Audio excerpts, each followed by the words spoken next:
মির্চি বাংলা অরিজিনালসের বিশেষ নিবেদন ক্রাইম কথা কথা কথা। মা, আমার পেন্সিল বক্স কোথায়? টেবিলের ওপরে রাখা আছে। মা, ওটা আমার পেন্সিল বক্স।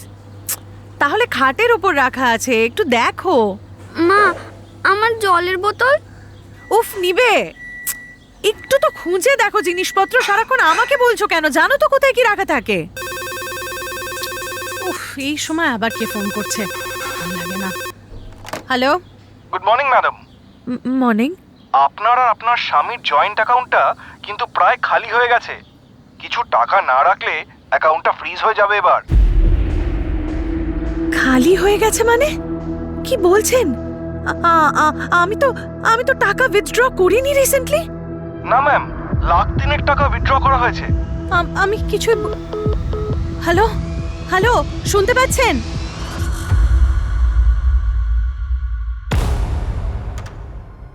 নমস্কার, আমি সৌমাদিত্য।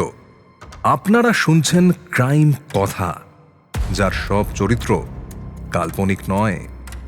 গত কয়েক মাসে আমি আপনাদের বেশ কিছু ক্রাইমের নেপথ্য কাহিনী শুনিয়েছি। আজ আপনাদের শোনাবো একটা সিঁধেল চুরি অর্থাৎ বার্গলারির কাহিনী। তাহলে চলুন শুরু করা যাক।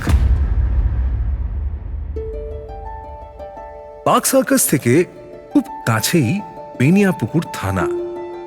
যে রাস্তার ওপর থানার বিল্ডিংটা দাঁড়িয়ে আছে তার নাম গোড়াচাঁদ রোড। এই গোড়াচাঁদ রোডের উপরই সদ্য তৈরি হওয়া বহুতল একটা আবাসন, নাম প্রভাতী। এই আবাসনেই অশ্বিন বাবুর ফ্ল্যাট। না না, অশ্বিন বাঙালি বাবু নন, বাবু তার সারনেম। অশ্বিনের বাড়ি কেরালায়, যার বর্তমান নাম কেরালাম। মার্চেন্ট নেভির অত্যন্ত উচ্চ পদে চাকরি করেন তিনি। বলা যায় সমুদ্রই তার আসল বাড়ি। কলকাতা আর কেরালা আর সমুদ্রে তার জীবন বিভক্ত। কাজের সূত্রেই বছর 20 হল কলকাতার বাসিন্দা তিনি, তার স্ত্রী দুর্গা আর তাদের 2 সন্তান। 5 বছর আগে গোড়াচাঁদ রোডের এই আবাসনের 3 তলায় একটা 2 BHK ফ্ল্যাট কিনেছেন অশ্বিন আর দুর্গা। দুর্গা বালিগঞ্জ পার্কের একটা ইংলিশ মিডিয়াম প্রাইভেট স্কুলে পড়ান। ওদের ছেলে মেয়ে দুটিও ওই স্কুলেই পড়াশোনা করে। স্কুল ছুটি হলে কিংবা অশ্বিন জাহাজ থেকে ফিরলে বছরে 2-3 বার কেরালায় দেশের বাড়িতে যান সপরিবারে। ঘটনাটা আজ থেকে প্রায় 2 যুগ আগের। 20 শতকের গণ্ডি পেরিয়ে শহর কলকাতা পা রেখেছে আধুনিক টেকনোলজির যুগে। চালু হয়েছে মোবাইল ফোন, ক্রমশ বাড়ছে মেট্রো লাইন।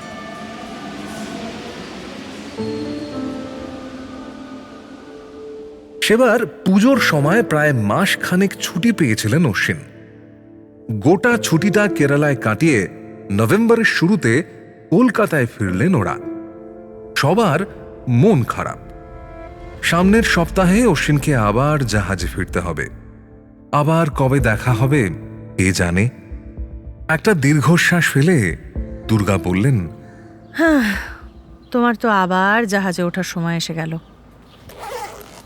অশ্বিন তার সুটকেস থেকে জিনিস বের করতে করতে বললেন, কি আর করব বলো, চাকরিটা তো আর ঘরে বসে করতে পারবো না। শোনো না, বলছি অনেক দিন তো হলো, এবার তো কোনো ডেস্ক জব নিতে পারো অফিসে, বলো। বড় কর্তাদের বললে হবে না? মৃদু হাসলেন অশ্বিন, বললেন, হবে হবে, আর 2-3 বছর, তারপর ডেস্ক নয় একেবারেই ছেড়ে দেব। বাড়ি ফিরে যাব আমরা সবাই। অশ্বিন দুর্গা দুজনেরই বাড়ি থিরুবনন্তপুরমে। বাড়ি থেকে কয়েক পা এগোলেই আরব সাগর। নোনা জল হাওয়া লাগিয়ে বড় হয়েছে ওরা দুজনেই। দুর্গা আক্ষেপ করে বললেন, সত্যি গো, ছেলেমেয়ে দুটোই অচেনা অজানা দেশেই বড় হয়ে উঠল। নিজের জায়গাটা ভালো করে চিনতেই পারল না। আমারও ওদের কথা ভেবে খুব খারাপ লাগে জানো। নিজের বাড়িতে ওরা যায় অতিথির মতো। না, বাড়ি ফিরতে হবে দুর্গা। আর 2 বছর দাঁড়িয়ে যাও।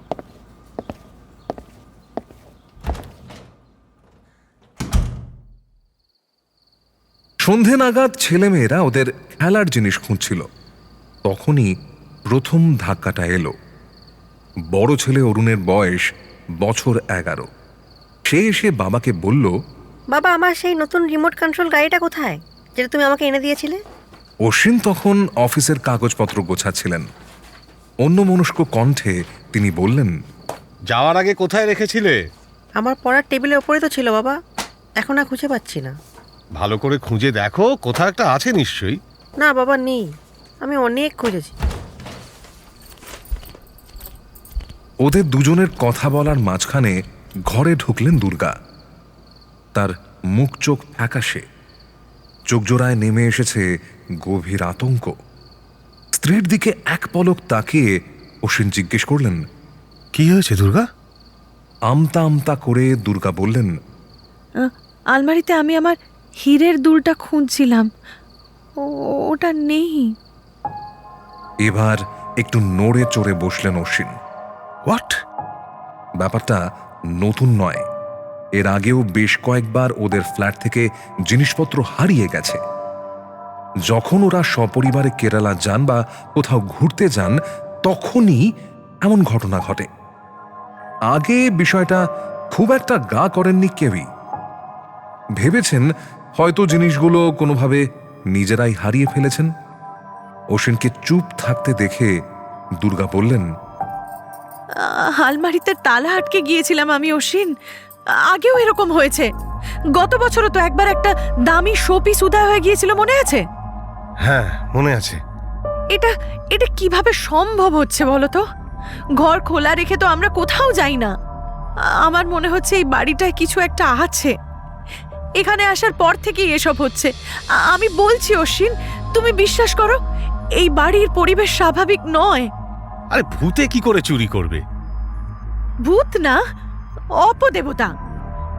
জানো, পাশের ফ্ল্যাটের অতীশ আঙ্কেলের বৌমা বলেছিল আমাকে, আগে নাকি এখানে গোরস্থান ছিল, সেটা বুঝিয়ে ফ্ল্যাট বানানো হয়েছে। আমি বলি কি তুমি থাকতে থাকতে আমরা একবার মা ভদ্রকালীর পুজো দিই। পুজো দেবে? বেশ, দাও তাহলে। সেদিন বিকেলে হিসেব করতে বসে অশ্বিন আর দুর্গা দেখলেন শুধু দুল নয়, আরও কয়েকটি পুরনো সোনার গয়না আর বিদেশ থেকে আনা 2-3টে দামি ইলেকট্রনিক গ্যাজেটও গায়েব হয়ে গেছে। অশ্বিন বললেন, আমার মনে হচ্ছে এটা সিধেল চুরি। তালা ভাঙা হয়নি, অথচ চুরি হয়ে গেল, তাই হয় নাকি? চোর টোর নয় অশ্বিন, আমি কালকেই পুরুত ঠাকুরকে ডাকছি।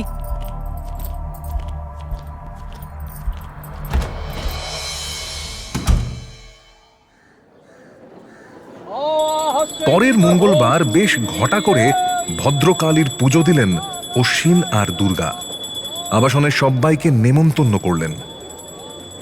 তার দিন দুয়েক পর আবার অশ্বিনকে জাহাজে ফিরতে হলো। যাওয়ার আগে তিনি প্রতিটা তালা, আলমারি আর লকারের চাবি নিজে গুছিয়ে রেখে গেলেন।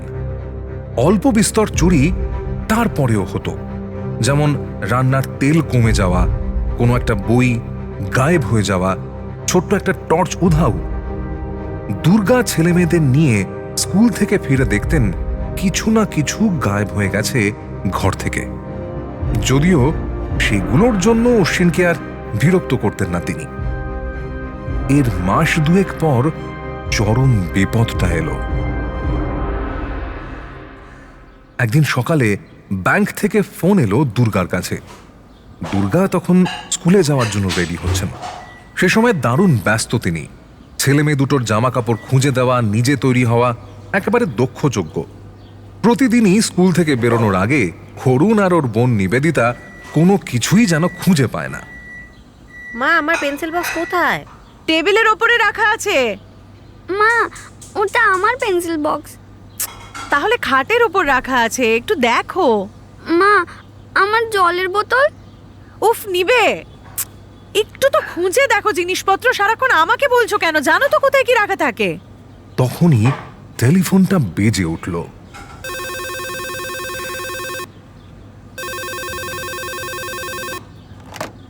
Good morning madam. মর্নিং। আপনার আর আপনার স্বামীর জয়েন্ট অ্যাকাউন্টটা কিন্তু প্রায় খালি হয়ে গেছে। কিছু টাকা না রাখলে অ্যাকাউন্টটা ফ্রিজ হয়ে যাবে এবার। খালি হয়ে গেছে মানে? কি বলছেন? আমি তো টাকা উইথড্র করিনি রিসেন্টলি। না ম্যাম, লাখ তিনেক টাকা উইথড্র করা হয়েছে। তাহলে বোধহয় আপনার স্বামী করেছেন। অশ্বিন, ও তো জাহাজে, ও কিভাবে টাকা উইথড্র করবে বলুন? শেষ দুটি ট্রানজ্যাকশন কয়েকদিন আগেই করা হয়েছে। দুর্গা বিস্ময়ে পাথর হয়ে গেলেন। স্কুলে যাওয়া মাথায় উঠল তার। কি বলছেন? কোনো উইথড্রল করিনি আমি। আমাদের চেক বই তো আলমারির লকারে থাকে, সেটাও লক করা। How is this possible? Sorry ma'am, কিন্তু উইথড্র তো হয়েছে। একটা কাজ করুন, যখন আপনারা উইথড্র করেননি একবার একটু পুলিশের সঙ্গে যোগাযোগ করুন তাহলে। পুলিশ? পুলিশের সঙ্গে আমি কিছু। হ্যালো হ্যালো, শুনতে পাচ্ছেন? হ্যালো। ফোনটা রাখার পর হাত পা কাঁপতে শুরু করলো দুর্গার। ছুটতে গিয়ে তিনি আলমারি খুললেন, লকার খুললেন। না, চেক বই তো এখানেই আছে। দ্রুত হাতে চেক বইয়ের পাতা উল্টাতে উল্টাতে দেখলেন ভেতরের কয়েকটা পাতা নেই। একেবারে মাঝখান থেকে মোট 3টে পাতা হাওয়া হয়ে গেছে। তখনই অশ্বিনের সঙ্গে যোগাযোগ করার চেষ্টা করলেন দুর্গা। অশ্বিনের জাহাজ গতকাল সৌদি আরবের একটা বন্দরে ঘাঁটি কেড়েছে, আজ ওখানেই থাকবে। ওই সময় জাহাজে থাকা নেভি অফিসারদের সঙ্গে বাড়ির লোকজনের যোগাযোগ ব্যবস্থা ছিল যথেষ্টই কঠিন আর ব্যয়বহুল। ইমেল, স্যাটেলাইট ফোন, পোর্ট এজেন্টের মাধ্যমে যোগাযোগ কিংবা টেলেক্স অথবা রেডিও যোগাযোগ, এই ছিল যোগাযোগের উপায়। কাল বন্দরে পৌঁছে যে পোর্ট এজেন্টের ফোন থেকে অশ্বিন দুর্গাকে কল করেছিল, ওই নাম্বারেই কল ব্যাক করলেন দুর্গা। এজেন্টকে জানালেন অশ্বিনকে খবর দেওয়ার জন্য। কিছুক্ষণ পর অশ্বিন ফোন করলেন দুর্গাকে।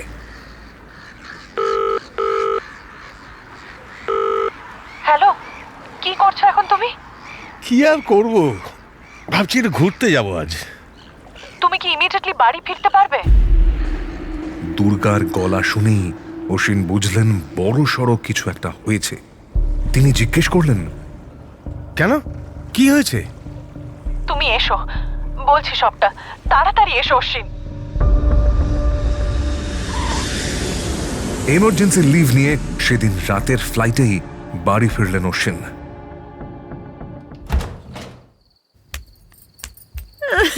অশ্বিন ফ্ল্যাটে ঢুকতেই দুর্গা ওকে জড়িয়ে ধরে হাউ হাউ করে কান্না শুরু করলেন। অশ্বিন কোনো কিছুই জানেন না যে কি ঘটেছে। তিনি দুর্গার মাথায় হাত বোলাতে বোলাতে বললেন, শান্ত হও দুর্গা, শান্ত হও, একটু শান্ত হও। কি হয়েছে, কি হয়েছে আমাকে বলো। দুর্গা কাঁপা কাঁপা গলায় পুরো ঘটনাটা শোনালেন অশ্বিনকে। সব শুনে বিস্মিত অশ্বিন বললেন, চলো থানায় চলো। থানায় গিয়ে কি হবে অশ্বিন? এই ফ্ল্যাট তুমি বিক্রি করে দাও। আমি বলছি এখানে কিছু আছে, নয়তো আলমারির ভিতর থেকে কিভাবে চেক বই চুরি হয়ে যায় বলো। কি আছে কি নেই সেটা পরে দেখা যাবে দুর্গা, আপাতত আগে পুলিশে যাই, চলো। পরদিন সকালে পার্ক সার্কাসের কাছে গোরাচাঁদ রোডের ওপর বেনিয়াপুকুর থানায় উপস্থিত হলেন মার্চেন্ট নেভি অফিসার অশ্বিন বাবু আর তার স্ত্রী দুর্গা। তার অভিযোগের ভিত্তিতে শুরু হলো এক অস্বাভাবিক সিঁধেল চুরির মামলা। অপরাধের পরিভাষায় যাকে বলে বার্গলারি। তদন্তের দায়িত্ব নিলেন ইন্সপেক্টর সৌম্য নস্কর। থানায় বসেই তিনি এক প্রস্থ জিজ্ঞাসাবাদ করলেন অশ্বিন আর দুর্গাকে। আপনারা বলছেন 2 বছর ধরে চুরি হচ্ছে? ফ্ল্যাটের দরজা বা আলমারির তালা কিচ্ছু ভাঙা হয়নি, অথচ একের পর এক দামি জিনিস গায়েব, তাই তো? That's right inspector. দেখুন, ছোটখাটো চুরি অনেক দিন ধরেই হচ্ছিল। প্রথম দিকে আমরা ভেবেছিলাম যে হয়তো কোথাও মিসপ্লেসড হচ্ছে জিনিসগুলো, কিন্তু হীরের দুল থেকে শুরু করে আমার ছেলের রিমোট কন্ট্রোল গাড়ি, দামি শো পিস, সব মিলিয়ে কয়েক বছরে লাখ টাকার জিনিস গেছে। আর এবার তো চেক বইয়ের পাতা চুরি করে সোজা ব্যাংক অ্যাকাউন্ট ফাঁকা করে দিল। জানেন ইন্সপেক্টর, আমার মনে হয় এটা কোনো মানুষের কাজ নয়। ওই বাড়িতে নিশ্চয়ই কিছু আছে। দেখুন ম্যাডাম, আমাদের পুলিশি ভাষায় একে বলে বার্গলারি বা সিঁধেল চুরি। আর বার্গলারি কখনো ভূত বা অপদেবতা করেন না। আচ্ছা আপনি বলুন তো, চেক চুরির বিষয়টা প্রথম কিভাবে জানতে পারলেন? আমার স্কুলের জন্য আমি তৈরি হচ্ছিলাম, তখনই ব্যাংক থেকে একটা ফোন এলো, বললো অ্যাকাউন্ট নাকি প্রায় খালি। আমি তো শুনেই পাথর হয়ে গেলাম।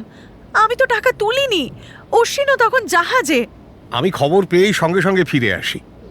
লকারের চেক বই ঠিকই ছিল, কিন্তু মাঝখান থেকে 3টে পাতা জাস্ট হাওয়া, একেবারে নিখুঁতভাবে ছেঁড়া। আলমারি, লকার, আলমারি, ফ্ল্যাটের সদর দরজা, সব তালা আমি নিজের হাতে চেক করেছি, একটা আঁচড়ও নেই। আপনারাও যখন বাইরে যেতেন তখনও কি একইভাবে চুরি হতো? প্রায় প্রতিবার কেরালা থেকে ফিরে এসে দেখতাম হয়তো নতুন কোনো গ্যাজেট নেই বা আলমারি থেকে গয়না গায়েব, কিন্তু তালা বা দরজায় জোর খাটানোর কোনো চিহ্ন পাইনি কোনোদিন। এই জন্যই তো আমাদের কাছে পুরো ব্যাপারটা এত অদ্ভুত ঠেকছে। অদ্ভুত নয় ইন্সপেক্টর, অলৌকিক। পাশের ফ্ল্যাটে যারা থাকেন ওরা একবার বলেছিলেন আমাকে, এই আবাসনের নিচে নাকি একটা গোরস্থান ছিল, সেটা বুঝিয়ে ফ্ল্যাট বানানো হয়েছে। আমি সেবার ভদ্রকালীর পুজোও দিলাম, কিন্তু আপনার বিশ্বাসকে আমি সম্মান করি ম্যাডাম, কিন্তু পুলিশকে বাস্তব ধরে এগোতে হয়। বলুন তো, আপনাদের চাবি কার কার কাছে থাকতো? আপনাদের ঠিকে কাজের লোক বা আবাসনের কেউ, তাদের উপর সন্দেহ হয়? দেখুন, কাজের লোক প্রায় 5 বছরের পুরনো, খুবই বিশ্বস্ত। আর ফ্ল্যাটের চাবি তো আমাদের দুজনের কাছেই থাকে, একটা আমার কাছে, একটা দুর্গার কাছে, আর একটা ঘরে আমাদের বেডরুমে ওয়ার্ডরোবে রাখা। আপনি বুঝতে পারছেন না ইন্সপেক্টর, অশ্বিনও আমার কথা শুনছে না। অপদেবতা যদি ঘরের মধ্যে ঢুকে যায় তাহলে চাবি দিয়ে কি হবে? ওরা আমাদের বাড়ির ক্ষতি করতে চাইছে। প্রথমে জিনিস চুরি আর এখন টাকা। ওরা আমাদের বাড়ি থেকে তাড়াতে চাইছে ইন্সপেক্টর। একটু শান্ত হন ম্যাডাম, ভয় পাবেন না। যদি অপদেবতাও হয় তারও একটা উদ্দেশ্য থাকে, আর যদি চোর হয় তারও একটা পদ্ধতি থাকে। চোর কিন্তু তালা না ভেঙেও ঢুকতে পারে। আপনাদের সদর দরজায় কি তালা ব্যবহার করেন?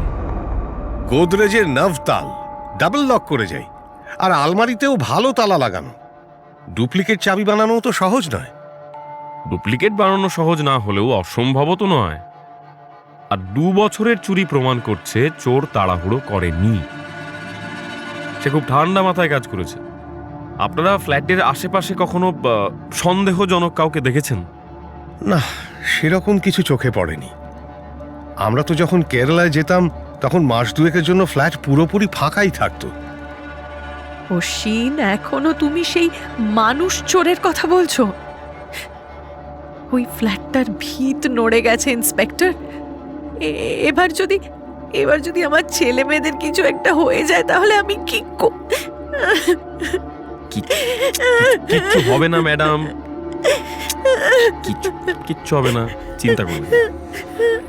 শুনুন, আমার আপনাদের সহযোগিতা প্রয়োজন। আমি একটু পরই একবার আপনাদের ফ্ল্যাটটা দেখতে যাব। সবটা খুঁটিয়ে দেখতে হবে আমাকে। তালা ভাঙা হয়নি অথচ চুরি হয়েছে, এই জায়গাটাই আমার কাছে সব থেকে গুরুত্বপূর্ণ। অ্যাড্রেসটা আরেকবার বলুন তো আমাকে।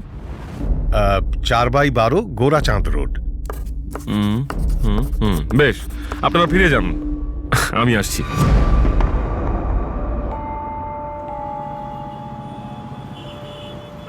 বেলা তখন প্রায় 2টো। পার্ক সার্কাসের ভিড় ঠেলে ইন্সপেক্টর সৌম্য নস্কর আর কনস্টেবল জিল্লুর রহমান গোরাচাঁদ রোডের প্রভাতী আবাসনের সামনে এসে দাঁড়ালেন। অশ্বিন নিজেই নিচে এসে অপেক্ষা করছিলেন। সৌম্যকে দেখে এগিয়ে এলেন। সিঁড়ি ভেঙে 3 তলায় ওঠার সময় সৌম্যর চোখ আশপাশের ফ্ল্যাটের দরজার সামনে রাখা জুতো, দেওয়ালের আঁকিবুকি সবকিছুর ওপরই পড়ছিল। ফ্ল্যাটে ঢুকতেই ইন্সপেক্টর সৌম্য নস্কর একরকম হিমশীতল আতঙ্ক দেখতে পেলেন সবার চোখে মুখে। চারপাশে দামি আসবাবপত্র পরিচ্ছন্ন সাজানো ঘর, অথচ একটা চাপা ভয় যেন বাড়ির বাতাসে মিশে আছে। আসুন ইন্সপেক্টর। অশ্বিনবাবু ফ্ল্যাটের সদর দরজার দিকে ইশারা করলেন। এই দেখুন তালা, আপনি নিজে পরীক্ষা করে দেখতে পারেন, কোনো আঁচড় নেই। সৌম্য এগিয়ে গেলেন। গোদরেজের বিখ্যাত নফতাল তালা, 7খানা লিভার। প্রথমে সৌম্য হাত দিয়ে পুরো তালাটা ঘুরিয়ে ফিরিয়ে দেখলেন। তারপর নজর গেল চাবির ফুটোর দিকে। এরপর তিনি টর্চ বের করে খুব কাছ থেকে দেখলেন। টর্চের আলো ফেলতেই তার তীক্ষ্ণ চোখে অন্য তালার সঙ্গে নফতাল তালার সামান্য ব্যতিক্রমটুকু ধরা পড়ল। NAVTAL, নফতাল শব্দটির ভি এর ঠিক নিচে উল্টো পিরামিডের মতো একটি অংশের ভিতরে প্রায় অদৃশ্য একটি বিন্দুর মতো ছিদ্র এই তালার বিশেষ বৈশিষ্ট্য। সৌম্য মোটামুটি নিশ্চিত এ তালা ভাঙা হয়নি। সৌম্য জিজ্ঞেস করলেন,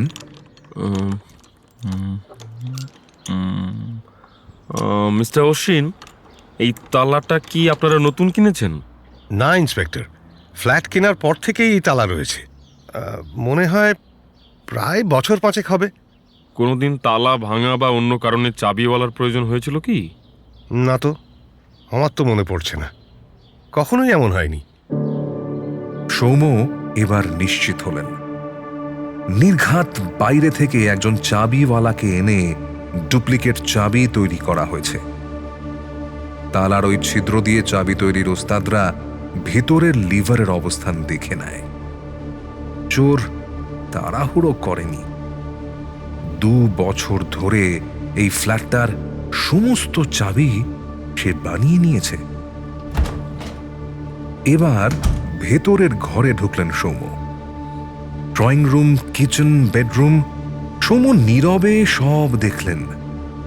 আলমারির লকারের তালাটাও পরীক্ষা করলেন। তারপর শুরু হলো জিজ্ঞাসাবাদ। দুর্গাদেবী, আপনি কি কখনো কেরালা থেকে ফিরে আসার পর ফ্ল্যাটে অস্বাভাবিক কিছু দেখেছেন? না তো। ভালো করে মনে করুন। ধরুন, জুতোর র্যাকটা একটু সরিয়ে রাখা, জলের বোতল সরিয়ে রাখা বা এরকম কিছু। খানিক ভেবে দুর্গা বললেন, হ্যাঁ, একবার একটা জিনিস চোখে পড়েছিল।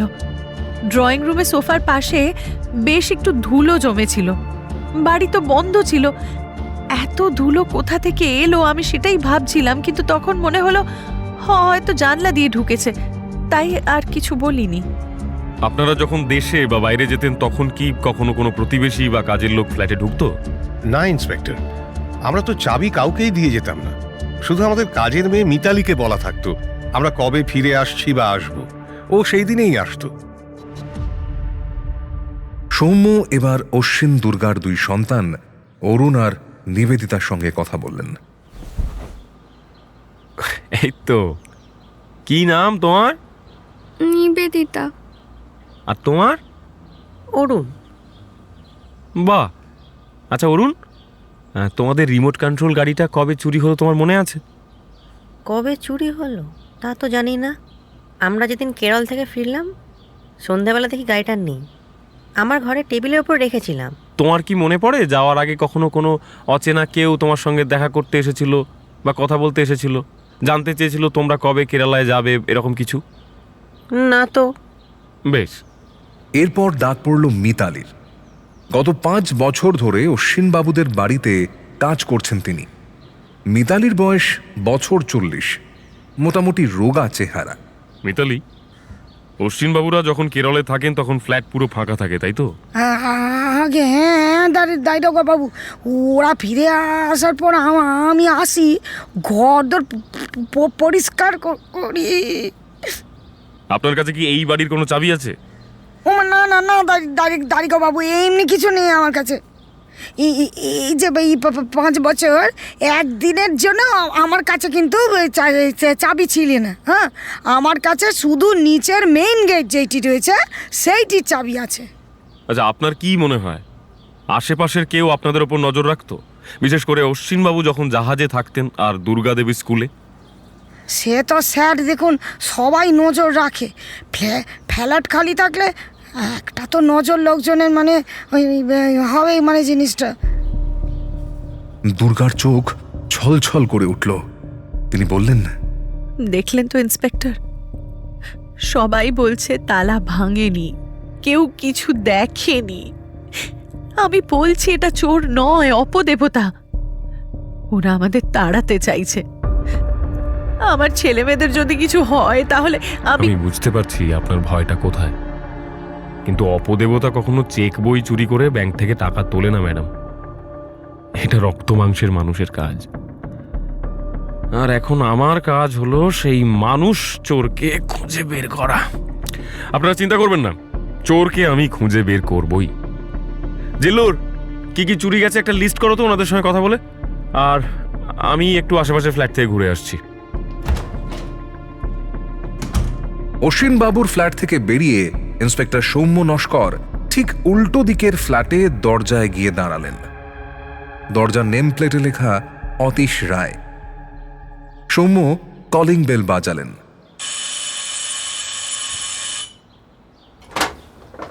অল্পক্ষণের মধ্যেই একজন প্রৌঢ় ভদ্রলোক দরজা খুললেন। চোখে মুখে সজ্জনতার ছাপ। দরজা খুলে পুলিশকে দেখে একটু অবাক হলেন তিনি। বলুন। নমস্কার। হ্যাঁ, নমস্কার। আমি ইন্সপেক্টর সৌম্য নস্কর। পাশের ফ্ল্যাটে চুরি নিয়ে আপনাদের সঙ্গে একটু কথাবার্তা বলতাম। ঘাবড়াবেন না, এমনি কিছু প্রশ্ন করবো আর কি। আপনারা তো পাশেই থাকেন, তাই। হ্যাঁ, আসুন ইন্সপেক্টর, আসুন আসুন। আপনি ভেতরে ভেতরে বসুন। আসলে আমরা কালকেই শুনেছি, আমাকে অশ্বিন বলছিল।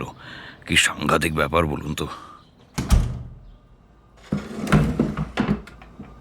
বাড়ির বাকিরা কোথায়? আমার বৌমা রিয়া তো ব্যাংকে গেছে, আর অর্ণব মানে আমার ছেলে এই তো একটু আগেও বেরিয়েছে। আপনি বসুন, আমি আমার স্ত্রীকে ডাকছি। রমা, রমা একবার এদিকে আসবে। অতীশ বাবুর স্ত্রী রমা দেবী এসে সামনে দাঁড়ালেন। সৌম্য তাদের অভয় দিয়ে কথা শুরু করলেন। দেখুন, আমি শুধু জানতে চাইছি অশ্বিন বাবুদের সঙ্গে আপনাদের সম্পর্ক কেমন, মানে ওরা কেমন মানুষ। দেখুন, অশ্বিন আর দুর্গা দুজনেই খুবই ভালো মানুষ। অশ্বিন বেশিরভাগ সময় জাহাজে থাকে, কিন্তু ও খুব মিশুকে। দুর্গা তো স্কুলের শিক্ষিকা, বড্ড সাদাসিধে মেয়ে। মাস দুয়েক আগে তো ওদের ফ্ল্যাটে একটা পুজোও হয়েছিল, ওই চুরির ভয়ই আর কি। ওই 2 বছরে ওদের ফ্ল্যাটে কোনো অচেনা বা সন্দেহজনক লোক আসতে দেখেছেন কি? না তো, মানে ওদের তো এখানে আত্মীয় স্বজন সেরকম কেউ নেই। মাঝে মধ্যে ওই অশ্বিনের অফিসের 2-1 লোক আসতো, ওর কলিগসরা। আচ্ছা আচ্ছা। আপনারা কখনো অশ্বিন বাবুদের ফ্ল্যাটে কোনো অস্বাভাবিক শব্দ বা কিছু নড়াচড়া করতে শুনেছেন, বিশেষ করে যখন ওরা কেরালায় থাকতেন? না, আমি কিন্তু কিছু শুনিনি। এই রমা, তুমি কি কিছু শুনেছ? রমা দেবী এতক্ষণ চুপচাপ ছিলেন। এবার তিনি আড়ষ্টভাবে বললেন, আমি 1-2 বার শুনেছিলাম, মাঝরাতে ওদের ফ্ল্যাট থেকে কেমন যেন একটা আওয়াজ আসছে, যেন কেউ খুব সন্তর্পণে হেঁটে বেড়াচ্ছে। কেমন আওয়াজ? মানুষের পায়ের শব্দ নাকি অন্য কিছু? মনে হচ্ছিল যেন কেউ নিঃশব্দে মেঝেতে পা ফেলছে, আর মাঝে মাঝে আলতো করে কোনো জিনিস রাখছে। আমি প্রথমে ভেবেছিলাম ইঁদুর। অশ্বিনরা তো তখন দিয়েছে, বাড়ি পুরোপুরি খালি। কিন্তু কেউ যে চুরি করতে ঢুকেছে সেটা একবারও আমার মাথাতে আসেনি। আরো কিছুক্ষণ কথাবার্তা বলে সৌম্য উঠে দাঁড়ালেন। অতীশ বাবুকে ধন্যবাদ জানিয়ে বললেন, আপনারা খুব সাবধানে থাকবেন। আর এমন কিছু শুনলে বা দেখলে সঙ্গে সঙ্গে থানায় জানাবেন, বিশেষ করে যদি কোনো অচেনা লোক এই আবাসনে ঘোরাঘুরি করে। কেমন? আসি। গোরাচাঁদ রোড ধরে বেনিয়াপুকুর থানার দিকে ফিরছিলেন ইন্সপেক্টর সৌম্য নস্কর আর কনস্টেবল জিল্লুর রহমান। বিকেল গড়াতে তখন পথে জ্যাম শুরু হয়ে গেছে। জিপের জানলা দিয়ে বাইরে তাকিয়ে থাকতে থাকতে জিল্লুরই প্রথম নীরবতা ভাঙলেন। একটা জিনিস বুঝতে পারলাম না স্যার, এই গৃহকর্ত্রী দুর্গা দেবী বারবার ভূতের কথা বলছিলেন কেন?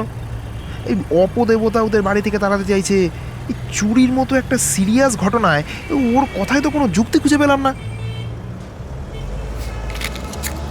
সৌম্য একটা সিগারেট জ্বালালেন। আমারও তো এটাই খটকা লাগছে জিল্লুর। এটা তো একটা টিপিক্যাল চুরি। ভূতের গল্প ফাঁদার কোনো মানে হয় না। যে চেক বই চুরি করে টাকা তুলতে পারে সে রক্ত মাংসের মানুষ। ঠিক বুঝতে পারছি না দুর্গা দেবী কি আমাদের দৃষ্টি অন্যদিকে ঘোরাতে চাইছেন? তাই তো মনে হলো স্যার। ওর স্বামী অশ্বিনবাবু যথেষ্ট বাস্তববাদী, বারবার চুরির পদ্ধতি নিয়ে আলোচনা করছেন, কিন্তু দুর্গা দেবীর পুরো মনোযোগ গোরস্থান, অপদেবতা আর ওই পুজোর দিকে। সৌম্য মাথা নেড়ে সায় দিলেন। হ্যাঁ হ্যাঁ, আমারও সেটাই মনে হয়েছে। উনি যখন খুব দুশ্চিন্তাগ্রস্ত হয়ে বললেন যে ওরা আমাদের ক্ষতি করতে চাইছে ইন্সপেক্টর, ওরা আমাদের বাড়ি থেকে তাড়াতে চাইছে, তখন আমার বারবার মনে হচ্ছিল যে ওর চোখে মুখে আতঙ্কের থেকে বেশি কিছু একটা ছিল। হয়তো অপরাধবোধ। অপরাধবোধ? জিল্লুরকে থামিয়ে সৌম্য বললেন, হ্যাঁ, একটা ব্যাপার কি তুমি লক্ষ্য করেছো? এই চুরিটা কিন্তু দিনের পর দিন ধরে হয়েছে, 2 বছর। হ্যাঁ, প্রথম দিকে ছোটখাটো জিনিস গায়েব হতো, শোপিস, ইলেকট্রনিক গ্যাজেট, ছেলের খেলনা ইত্যাদি। এই হ্যাঁ হ্যাঁ হ্যাঁ স্যার, এই একটা নতুন রিমোট কন্ট্রোল গাড়িও চুরি গেছিল। ঠিক তাই। আর তারপর হঠাৎ 1,03,000 টাকা ব্যাংক থেকে হাওয়া। প্যাটার্নটা খুব অদ্ভুত। প্রথমত তালা না ভেঙে চুরি, আর দ্বিতীয়ত চুরির ব্যাপ্তি 2 বছর। চোর এই পরিবারকে খুব ভালো করে চেনে। কে কোথায় যায়, কবে ফেরে, ফ্ল্যাট কতদিনের জন্য খালি থাকে, সব জানা তার। আর সব থেকে গুরুত্বপূর্ণ, চেক বই চুরি করে নকল সই করে টাকা তোলা। না, অচেনা কারোর কাজ এটা হতেই পারে না। একটা সন্দেহ আমার মনে আসছে, জানো, দুর্গা দেবীর কি বিবাহ বহির্ভূত কোনো সম্পর্ক আছে? কি বলছেন স্যার? জিল্লুর সামান্য চমকে উঠলেন। হতেও পারে। ভদ্রমহিলার স্বামী মার্চেন্ট নেভির অফিসার, বছরে বেশিরভাগ সময় জাহাজে কাটান। তিনি একা থাকেন 2 ছেলে মেয়েকে নিয়ে। এই নিঃসঙ্গতা থেকেই কি এমন কিছু শুরু হয়নি? হতে পারে যে এই চুরির পিছনে সেই লোকটারই হাত আছে। দুর্গা দেবীও তাই সেই চুরিতে সম্মতি দিয়েছেন। কিন্তু কেন? নিজের জিনিস চুরি করাতে যাবেন কেন? হয়তো লোকটার সঙ্গে মিলেমিশে ওরা দুজনে টাকা সরাচ্ছেন। হয়তো পরিকল্পনা ছিল প্রথমে ছোট ছোট জিনিস চুরি করে লোকসান দেখানো হবে, সবাই ভাববে চোর ঢুকেছে। আর তারপর যখন বড় অঙ্কের টাকা সরাতে হবে তখন ভূতের গল্প বললে পুলিশকে ধাঁধায় ফেলে দেওয়া যাবে। তারপর ওরা দুজনে মিলে ফ্ল্যাটটা বিক্রি করে বা অশ্বিনবাবুর সঙ্গে সম্পর্ক ছিন্ন করে কোথাও একটা পালিয়ে যেতে পারেন। এটাও হতে পারে স্যার, তবে তেমন হলে তো ওই লোকের কাছে চাবির একটা কপি থাকা অস্বাভাবিক নয়। একদম তাই। তালা না ভাঙাটাই আসল ক্লু, বুঝলে জিল্লুর? ওই নফতাল তালার ভিয়ের ভেতরে বিন্দুর মতো ছিদ্র, ওটা চাবিওয়ালাদের কৌশল। চোর তাড়াহুড়ো করেনি। আইদার চোর 2 বছর ধরে সময় নিয়ে একজন পেশাদার চাবিওয়ালাকে দিয়ে সব কটা ডুপ্লিকেট চাবি তৈরি করে নিয়েছে, সদর দরজা, আলমারি, লকার সব কিছু। আর তার জন্য সে ফ্ল্যাট ফাঁকা হওয়ার অপেক্ষায় থেকেছে। আর নয়তো দুর্গা দেবী নিজে ওকে চাবি দিয়েছেন। আমাদের তদন্তের প্রথম ধাপ হবে দুর্গা দেবীর গতিবিধির ওপর নজর রাখা, আর দ্বিতীয় ধাপ হলো আশেপাশের লোকজনদের ঠিক মতো ওয়াচ করা। আমি তাহলে এই দুর্গা দেবীর উপর নজর রাখা শুরু করি? একদম। খোঁজ খবর নাও, যে স্কুলে উনি চাকরি করেন ওখানেও যাও, তবে খবরদার উনি যেন কিছু টের না পান। হ্যাঁ, আচ্ছা এই শোনো, বাদ দাও, আমি স্কুলটা দেখছি, তুমি বরং অশ্বিনবাবুর কোম্পানির অফিসে গিয়ে একবার খোঁজ নাও। ঠিক আছে জিল্লুর? সৌম্য স্থির করলেন আগে দুর্গা দেবীর স্কুলের কাজটা সেরে ফেলবেন। পরের দিন সকাল 11টা নাগাদ তিনি বালিগঞ্জ পার্কের সেই ইংলিশ মিডিয়াম প্রাইভেট স্কুলটির সামনে এসে দাঁড়ালেন, যেখানে দুর্গা শিক্ষকতা করেন। পার্ক সার্কাস থেকে দূরত্বটা খুব একটা বেশি নয়। গেটের নিরাপত্তা কর্মীকে পরিচয় দিয়ে তিনি সোজা প্রধান শিক্ষিকার ঘরে ঢুকলেন। প্রধান শিক্ষিকা একজন মাঝবয়সী মহিলা উঠে দাঁড়িয়ে অভ্যর্থনা জানালেন সৌম্যকে। গুড মর্নিং ম্যাডাম, আমি বেনিয়াপুকুর থানা থেকে আসছি, ইন্সপেক্টর সৌম্য নস্কর। ফোন করেছিলাম আপনাকে কাল আমি। গুড মর্নিং ইন্সপেক্টর, আমি আপনার জন্যই অপেক্ষা করছিলাম। বসুন। সৌম্য বসলেন। অত্যন্ত বিনয়ী কিন্তু তীক্ষ্ণ কণ্ঠে তিনি বললেন, ম্যাডাম, আমরা একটা অত্যন্ত গুরুত্বপূর্ণ চুরির মামলার তদন্ত করছি। ওই পরিবারের একজন সদস্য আপনার স্কুলের শিক্ষিকা, নাম দুর্গা। হ্যাঁ, দুর্গা আমাদের একজন পুরনো শিক্ষিকা, প্রায় 10 বছর হতে চলল। আমরা ওনাদের পারিবারিক এবং সামাজিক অবস্থা সম্পর্কে একটু জানতে চাইছি এই আর কি। তবে একটা বিষয়, কেসটা বেশ সেন্সিটিভ। আপনি কিন্তু এক্ষুনি এসব নিয়ে দুর্গা দেবীর সঙ্গে আলোচনা করবেন না, প্লিজ। বেশ বেশ, আপনি বলুন কি জানতে চান। আচ্ছা, আপনি এই 10 বছরে দুর্গা দেবীকে কেমন দেখেছেন? দুর্গা খুব দায়িত্বশীল এবং কর্তব্যপরায়ণ, সময় মেনে চলেন, বাচ্চাদের মধ্যে তো খুব জনপ্রিয়। ওর পড়ানো নিয়ে কেউ কোনোদিন কোনো অভিযোগ করেনি। ব্যক্তিগত জীবনে কোনো সমস্যা বা টেনশন কি কখনো আপনার নজরে এসেছে? যেমন ধরুন, স্কুলে আসা যাওয়ার সময় হয়তো উনি চিন্তিত থাকতেন বা কারোর সঙ্গে ব্যক্তিগত বিষয়ে বেশি আলোচনা করতেন। প্রধান শিক্ষিকা একটু ভাবলেন। ব্যক্তিগত সমস্যা তো সবারই থাকে ইন্সপেক্টর, তবে উনি নিজের কাজের মধ্যে সেগুলোকে মিশে যেতে দেননি কোনোদিন। শুধু একটা কথা বলবো, ওর স্বামী মার্চেন্ট নেভিতে চাকরি করেন, তাই তিনি বেশিরভাগ সময় একা থাকেন। সেই নিয়ে মাঝে মাঝে সহকর্মীদের কাছে হতাশা প্রকাশ করেছেন। এটা স্বাভাবিক, স্বামী কাছে না থাকলে তো খারাপ লাগবেই। আচ্ছা, গত 1-2 বছরে কি উনি কখনো অতিরিক্ত ছুটি নিয়েছেন বা কোনো কাজে অমনোযোগী হয়েছেন? ছুটির ব্যাপারে তেমন কোনো অস্বাভাবিকতা দেখিনি, তবে হ্যাঁ, গত বছর পুজোর ছুটির পর ফিরলেন, তখন 2-1বার একটু অন্যমনস্ক লেগেছিল। একবার তো আমি জিজ্ঞাসাই করেছিলাম, উনি বলেছিলেন শরীরটা ভালো নেই। আচ্ছা ম্যাম, বাইরে থেকে কি কেউ কখনো ওর সাথে স্কুলে দেখা করতে এসেছে? কোনো বন্ধু, আত্মীয় বা অন্য কেউ? ও স্বামী তো প্রায় সমুদ্রে থাকেন, আর পরিবারের সবাই কেরালায়। আত্মীয় স্বজনও এখানে তেমন কেউ নেই। না, কেউই দেখা করতে আসেননি। ও তবে একবার একজন পুরুষ এসেছিলেন, ও স্বামীর এক সহকর্মী। অশ্বিনবাবু তাকে কোনো একটা জরুরি কাগজ দেওয়ার জন্য পাঠিয়েছিলেন। সেই ভদ্রলোকের নাম মনে আছে?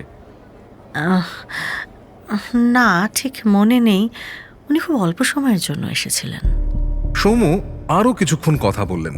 স্কুলের পরিবেশ, বেতন কাঠামোর মতো সাধারণ বিষয় নিয়ে আলোচনা করলেন, যাতে প্রধান শিক্ষিকা কোনোভাবেই সন্দেহ না করেন। শেষ পর্যন্ত ধন্যবাদ জানিয়ে তিনি বেরিয়ে এলেন। প্রধান শিক্ষিকা দুর্গা সম্পর্কে পজিটিভ রিপোর্ট দিলেও সৌম্যর মনে হলো একাকিত্ব আর 2 বছরের ছোটখাটো চুরি কোথাও যেন একটা যোগসূত্র রয়েছে। সেই যোগসূত্রটা কি, এবার সেটাই তাকে খুঁজে বের করতে হবে।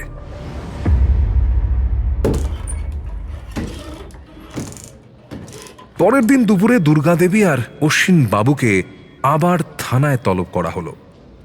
অশ্বিন বাবুর বাড়ি থাকার সময় ফুরিয়ে আসছে। তিনি এবার একটু তাড়াহুড়ো করছিলেন চোর ধরা নিয়ে, কিন্তু সৌম্যর প্রাথমিক লক্ষ্য ছিল দুর্গা। জিল্লুর রহমান অশ্বিনের সঙ্গে কথা বলছিলেন, আর সৌম্যর ঘরে ডাকা হলো দুর্গাকে। সৌম্য দুর্গাকে বসতে বলে স্বাভাবিক গলাতেই কথা শুরু করলেন। ঘরের পরিবেশ বেশ শান্ত, কিন্তু চাপা একটা উত্তেজনা স্পষ্ট হয়ে উঠল দ্রুতই। বসুন দুর্গাদেবী, আপনার সঙ্গে আরও কিছু বিষয় নিয়ে আলোচনা করা বাকি ছিল। চুরির তদন্তের জন্য এটা খুবই দরকার। হ্যাঁ, বলুন ইন্সপেক্টর, আপনারা তদন্ত করছেন, এটা আমাদের ভালো লাগছে, কিন্তু এই ভূতের ব্যাপারটা কি কিছু? আমি আপনাকে আগেই বলেছি ম্যাডাম, চোর মানুষ। আমরা এখন সেই মানুষটাকে খুঁজছি। আচ্ছা, একটা কথা বলুন তো, আপনি কি কখনো আপনার ব্যক্তিগত জীবনে কোনো বড় ধরনের পরিবর্তন চেয়েছেন? দুর্গা চমকে উঠলেন। এই প্রশ্নটা তিনি আশা করেননি। পরিবর্তন মানে কি ধরনের পরিবর্তন? ধরুন মানে স্বামী দূরে থাকেন, তো আপনার একাকিত্ব কাটানোর জন্য নতুন বন্ধু বা নতুন কোনো সম্পর্ক। ইন্সপেক্টর, আপনারা একজন গৃহবধূ এবং স্কুল শিক্ষিকাকে কি ভাবছেন? আমি আমার স্বামীকে ভালোবাসি, আমার 2 সন্তান আছে, আমি কেন নতুন সম্পর্ক চাইবো? আপনারা কি আমাকে সন্দেহ করছেন? না না না না না না, সন্দেহ নয়, সন্দেহ না। আমাদের কাজ হলো প্রত্যেকটা দিক খতিয়ে দেখা। দেখুন, আপনার স্বামী বছরে 8-10 মাস বাইরে থাকেন, সেই সময়টা আপনার কেমন লাগে? খুব খারাপ লাগে। একা হাতে 2 বাচ্চা, স্কুল, খুব কষ্ট হয় মাঝে মাঝে, কিন্তু সেটা তো আমার ভাগ্যের লেখা ইন্সপেক্টর, সেখানে আমি কি করব? সেই কষ্ট লাঘব করবার জন্য কি আপনার জীবনে কোনো নতুন মানুষ এসেছেন যিনি আপনাকে সমর্থন করেন, সাহায্য করেন? দুর্গার মুখ ফ্যাকাশে হয়ে গেল। তিনি কাঁপা কাঁপা গলায় বললেন, আমার এমন কেউ নেই, আপনি ভুল ভাবছেন। আপনাদের যে জয়েন্ট অ্যাকাউন্ট থেকে টাকা চুরি হয়েছে সেই ব্যাংকের অন্য কোনো ব্রাঞ্চে কি আপনার পরিচিত কেউ কাজ করেন? দুর্গা যেন খানিকটা স্বস্তি পেলেন আবার চুরির প্রসঙ্গটা ফিরে আসায়। না, ব্যাংকে আমার তেমন কোনো পরিচিত নেই। আপনার স্বামীর সঙ্গে আপনার সম্পর্ক কেমন ম্যাডাম? কোনো ঝগড়া বা মনোমালিন্য? আমাদের খুব ভালো সম্পর্ক। সামান্য ঝগড়া কোন দম্পতির মধ্যে না হয়? আমাদের জীবনের সব ঠিক আছে। আপনি তো পরশু বললেন যে কেরালা থেকে ফিরে আসবার পর ড্রয়িং রুমে একবার ধুলো দেখেছিলেন। আপনার মনে হয়নি যে এই ধুলো কোনো মানুষ বাইরে থেকে জুতো নিয়ে ঘরে ঢোকার ফলে হয়েছে? হতেই পারে, জানলা দিয়েও তো আসতে পারে। জানলা তো বন্ধ ছিল, তাই না? আপনি বলেছিলেন সব জানলা দরজা আপনি নিজে হাতে বন্ধ করে তারপর যান। হ্যাঁ, তা যাই। ম্যাডাম, একবার ভাবুন, আপনি হয়তো কাউকে বিশ্বাস করেছেন, হয়তো আপনার একাকিত্বে কেউ পাশে এসে দাঁড়িয়েছে, আর সেই মানুষটাই এই চুরির জন্য দায়ী। সেই মানুষটার সঙ্গে কি আপনার কোনো আর্থিক লেনদেন ছিল? আচমকা এমন একটা প্রশ্ন শুনে রীতিমতো চমকে উঠলেন দুর্গা। সৌম্য চাইছিলেন দুর্গাকে বিভ্রান্ত করে দিতে। অনেক সময় মানুষ বিভ্রান্ত হয়ে পড়লে সত্যি কথাটা বলে দেয়। এক্ষেত্রে যদিও তার উল্টোটাই ঘটল। থমথমে মুখে চেয়ার ছেড়ে উঠে দাঁড়ালেন দুর্গা। দেখুন ইন্সপেক্টর, আমি বলছি আমি এগুলোর সঙ্গে জড়িত নই। আমি কোনো কিছু লুকোচ্ছি না। এটা অপদেবতার কাজ। আমি আপনাদের কাছে সাহায্য চাইতে এসেছি, আর আপনারা আমাকেই সন্দেহ করছেন। বসুন ম্যাডাম, বসুন, রাগ করবেন না। তদন্তের স্বার্থে সব প্রশ্নই করতে হয়, কিন্তু এই আপনি বারবার অপদেবতা বলছেন কেন বলুন তো? টাকা চুরি করাটা তো মানুষের কাজ। আচ্ছা, আপনি কি কাউকে আড়াল করতে চাইছেন যে আপনাকে ভুল বোঝাচ্ছে, আপনাকে ব্যবহার করছে? হয়তো সেই চাবিওয়ালাকে ডেকে এনে ডুপ্লিকেট চাবি তৈরি করিয়েছে আর এইসব চুরি করছে। আমি জানি না, আমি সত্যি জানি না। কথা বলতে বলতে রাগে চিৎকার করে উঠলেন দুর্গা। সৌম্যর মন যদিও বলছে তিনি ঠিক পথেই এগোচ্ছেন, দুর্গা আড়াল করার চেষ্টা করছেন, হয় নিজেকে নয়তো এমন কাউকে যে এই চুরির সঙ্গে সরাসরি যুক্ত। দুর্গার আর্ত চিৎকারে করিডোর পার হয়ে ছুটে এলেন অশ্বিন। পাশে জিল্লুর রহমানও সচকিত পায়ে এগিয়ে এলেন।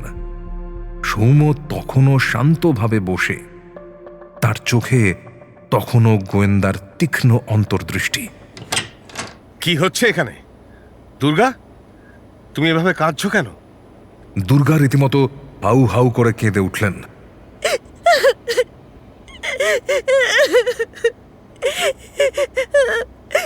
উনি আমাকে সন্দেহ করছেন অশ্বিন, বলছেন আমার অন্য কারোর সঙ্গে সম্পর্ক আছে, আমি নাকি চোরকে সাহায্য করেছি।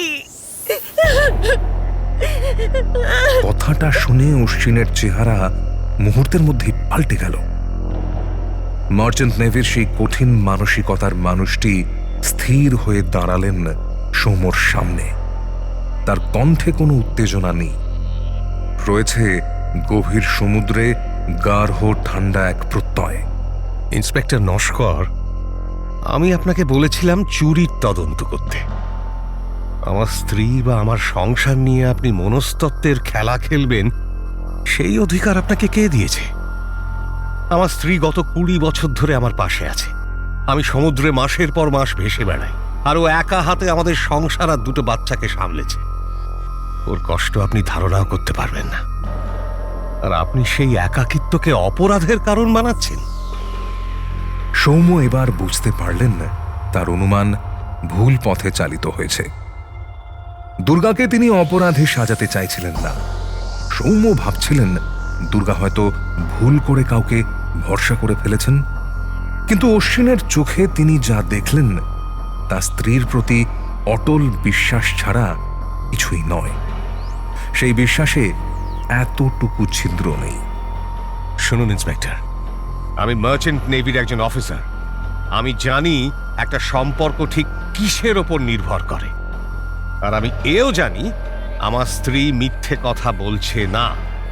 ও যদি কিছু লুকিয়ে থাকে সেটা হলো এই চুরির আতঙ্ক আর অপদেবতার ভয়। কিন্তু আপনি যে সন্দেহ করছেন বিবাহ বহির্ভূত সম্পর্ক বা চুরিতে মদত দেওয়া, সেটা অসম্ভব। যদি আপনি এই সন্দেহের ভিত্তিতে তদন্ত চালিয়ে যান, তাহলে আমি আপনাদের বিরুদ্ধে ঊর্ধ্বতন কর্তৃপক্ষকে অভিযোগ জানাতে বাধ্য হব। আপনি আমার স্ত্রীর চরিত্র নিয়ে প্রশ্ন তোলার আগে নিজের তদন্তের পদ্ধতি নিয়ে ভাবুন। অশ্বিন এবার দুর্গার হাত আলতো করে ধরে ঘর থেকে বেরিয়ে গেলেন। পুরো দৃশ্যটা সৌম্যকে স্তব্ধ করে দিল। জিল্লুর রহমানও সামান্য অপ্রস্তুত হয়ে পড়লেন। সৌম্যর মনে হলো তিনি একজন নিষ্ঠাবান পুলিশ অফিসারের কর্তব্য থেকে সরে গিয়ে একজন হতাশ স্বামীর চরিত্রে অভিনয় করে ফেলেছেন। তার আত্মবিশ্বাসের ভিত অনেকটাই যেন নড়বড়ে হয়ে গেল কয়েক মুহূর্তের জন্য। একটা সিগারেট ধরালেন সৌম্য, দীর্ঘশ্বাস ফেলে বললেন, জিল্লুর, আমরা ভুল পথে চলেছিলাম। স্যার মানে? অশ্বিনবাবু ঠিক বলেছেন, ওদের সম্পর্কে বাঁধন এত সহজে ছেড়ান নয়। দুর্গা দেবী মিথ্যে বলছেন না জিল্লুর, শুধু নিজেকে বোঝাতে চাইছেন যে এটা মানুষের কাজ নয়, অপদেবতার কাজ। নিজের সংসার, নিজের সন্তানের নিরাপত্তা নিয়ে তিনি ভীষণ ভয় পেয়েছেন। সেই ভয় থেকেই অপদেবতার গল্প। না জিল্লুর, এই চুরির পিছনে কোনো পরকীয়ার সম্পর্ক নেই, কোনো গার্হস্থ্য ষড়যন্ত্রও নেই। অপরাধী বাইরের কেউ, কিন্তু সে এই পরিবারের একেবারে ভেতরের সব খবর জানে। সৌম্য উঠে দাঁড়ালেন। তার চোখে পুরনো সেই তীক্ষ্ণতা ফিরে এলো। এই চুরি কিভাবে হলো এবার আমাদের পুরো মনোযোগ দিতে হবে সেই কিভাবের ওপর। তালা না ভেঙে চুরি, এটাই একমাত্র ইম্পর্টেন্ট ক্লু। দুর্গাদেবীর পিছনে নজর রাখবার কাজটা বন্ধ করে দাও, বরং একজন ওস্তাদ চাবিওয়ালাকে খুঁজে বের করো, যে গোদরেজের নফতাল তালার ভেতরের খুঁটিনাটি জানে। যা, শুরু করে দাও।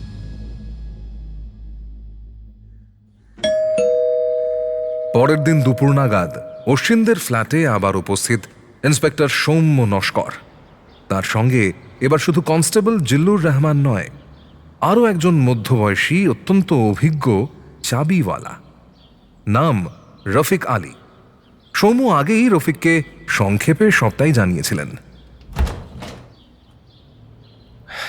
আসুন ইন্সপেক্টর। অশ্বিন বাবু নিজেই দরজা খুলে অভ্যর্থনা জানালেন। তার চোখে বিরক্তির ছাপ থাকলেও আগের দিনের মতো রাগ ছিল না। তিনি বুঝতে পেরেছিলেন সৌম্যর উদ্দেশ্য খারাপ ছিল না, কিন্তু পদ্ধতিটা ভুল ছিল। আপনার কাছে ক্ষমা চাইছি অশ্বিনবাবু। দেখুন, কাজের প্রয়োজনে তো ভুল হয়ে যায়। আশা করি এবার আমরা সঠিক পথে এগোতে পারবো। রফিক, এই তালাটা দেখো। রফিক এগিয়ে এসে সদর দরজার নফতাল তালাটা খুঁটিয়ে দেখতে শুরু করলেন। টর্চের আলো ফেলে তিনি সেই একই জায়গায় মনোযোগ দিলেন, নফতালের ভি এর ভিতরের বিন্দুর মতো ছোট ছিদ্রটায়। হাত দিয়ে সূক্ষ্ম যন্ত্রপাতি দিয়ে বেশ কিছুক্ষণ ধরে তিনি তালাটা পরীক্ষা করলেন। তারপর বললেন, স্যার, এ তালা বাজারের অন্যতম সেরা তালা। গোদরেজ কোম্পানি নিজস্ব লোক ছাড়া এর ডুপ্লিকেট চাবি বানানো প্রায় অসম্ভব। সাধারণ চাবিওয়ালারা এটা করতে পারে না। কিন্তু যদি একজন ওস্তাদ কারিগর হয়, আর তার হাতে যদি প্রচুর সময় থাকে তাহলে? রফিক আবার তালাটার দিকে তাকালেন, মাথা নেড়ে বললেন, ওই যে ছিদ্রটা দেখছেন স্যার, ওটা চাবিওয়ালাদের একমাত্র সূত্র ওই ডুপ্লিকেটটা বানানোর। ওই ছিদ্র দিয়ে তালার ভেতরের লিভারের অবস্থান দেখা যায়, তারপর সেই অনুযায়ী চাবি ডুপ্লিকেট বানানো যায়। অনেক সময় লাগে আর খুব ঝুঁকিও থাকে, কিন্তু রফিক কথা বলতে বলতে থেমে গেলেন। সৌম্য তার চোখে চোখ রাখলেন। কিন্তু কি রফিক? ডুপ্লিকেট চাবি বানানো কঠিন স্যার, কিন্তু কঠিন হলেও অসম্ভব নয়। আর 2 বছর ধরে যদি চুরি হয়ে থাকে তাহলে চোর কোনো তাড়াহুড়ো করেনি। হ্যাঁ, সে সময় নিয়ে নির্ভুলভাবে সবকটা চাবি তৈরি করিয়ে নিয়েছে, সদর দরজা, আলমারি, লকার সব কিছুর। কিন্তু সে কারোর কাছ থেকে ভেতরের খবর না পেলে এই ঝুঁকি নেওয়া সম্ভব নয়। অনেকটা টাইম লাগবে স্যার এই সব চাবি ডুপ্লিকেট করাতে, বুঝলেন তো? সৌম্যর চোখ আবার জ্বলে উঠল। তার প্রাথমিক সন্দেহ ভুল ছিল না। চোর বাইরের কেউ হলেও সে ভেতরের কোনো মানুষের মতোই সব কিছু জানত। তিনি রফিকের দিকে তাকিয়ে বললেন, থ্যাংক ইউ রফিক, এবার আলমারির তালাগুলো দেখো তো। সৌম্য মোটামুটি নিশ্চিত হলেন যে চোর একজন রক্ত মাংসের মানুষ, যে অত্যন্ত ঠান্ডা মাথায় এই 2 বছর ধরে চুরির পরিকল্পনাটা করেছে। এখন শুধু সেই মানুষটিকে খুঁজে বের করার পালা। ইন্সপেক্টর সৌম্য নস্কর আর কনস্টেবল জিল্লুর রহমান থানায় বসে শেষ মুহূর্তের পরিকল্পনা সারছিলেন। রফিকের কথা শোনার পর সৌম্য নিশ্চিত চোর এই বাড়ির ভেতরের সব খবর জানে, কিন্তু এই পরিবারের ঘনিষ্ঠের তালিকায় ছিল কেবল ঠিকে কাজের লোক মিতালি, যাকে তিনি বারবার জিজ্ঞাসাবাদ করে ছেড়ে দিয়েছেন। তাহলে চোর কে? মনে মনে একটা বাউন্ডারি টানলেন সৌম্য। অশ্বিন দুর্গার বাড়ি যাওয়ার খবর পাওয়া, সেই সময় মতো চাবি বানানো, আশেপাশের লোকজনের দৃষ্টি এড়িয়ে যাওয়া, এতগুলো শর্ত তখনই পূরণ সম্ভব যদি চোর এই আবাসনের বা একদম আশপাশের বাড়ির কেউ হয়। চোরকে ধরার জন্য এবার প্রয়োজন একটা নিখুঁত ফাঁদ। সৌম্য বললেন, জিল্লুর, চোর তো তাড়াহুড়ো করেনি, 2 বছর ধরে ঠান্ডা মাথায় কাজ করেছে।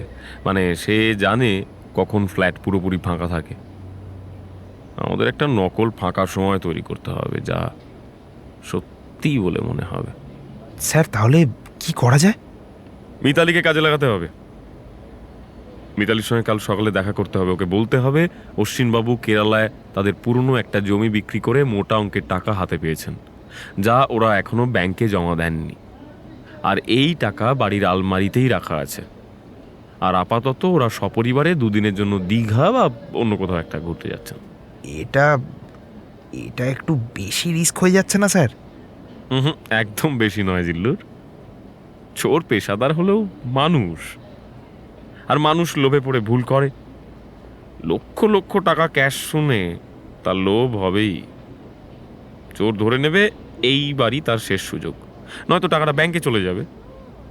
যা অবস্থা এখন, ব্যাংক থেকে তো আর সে টাকা তুলতেও পারবে না। আর মিতালিকে দিয়ে আবাসনের বাকি ফ্ল্যাটগুলোতেও কথাটা রটিয়ে দিতে হবে, বিশেষ করে যারা আশেপাশে থাকে। আর দেখো, যেন মনে হয় কথাটা খুব স্বাভাবিকভাবেই চাউর হচ্ছে। পরিকল্পনা মতো কাজ শুরু হলো। সৌম্য কৌশলে অশ্বিনবাবুকে বোঝালেন যে চোরকে ধরার জন্য তাদের সপরিবারে 2 দিনের জন্য কলকাতার বাইরে যেতে হবে। অনিচ্ছা সত্ত্বেও অশ্বিন রাজি হলেন, তবে বললেন, যদি এবারেও না ধরতে পারেন ইন্সপেক্টর, তাহলে কিন্তু আমি ওপর মহলে জানাবো। সৌম্য শান্তভাবে সম্মতি জানালেন। সে নিশ্চয়ই। এবার আমি ব্যর্থ হলে আপনার যা মনে হয় আপনি তাই করবেন। অশ্বিন তার স্ত্রী সন্তান নিয়ে সেদিন সন্ধ্যার গাড়িতেই দীঘা রওনা হলেন। আর যাওয়ার আগে তিনি মিতালিকে বলে গেলেন তারা 2 দিনের জন্য দীঘা যাচ্ছেন এবং আসার পর যেন মিতালি ফ্ল্যাট পরিষ্কার করে দেয়। সেই সঙ্গে টাকার ব্যাপারটাও জানিয়ে গেলেন।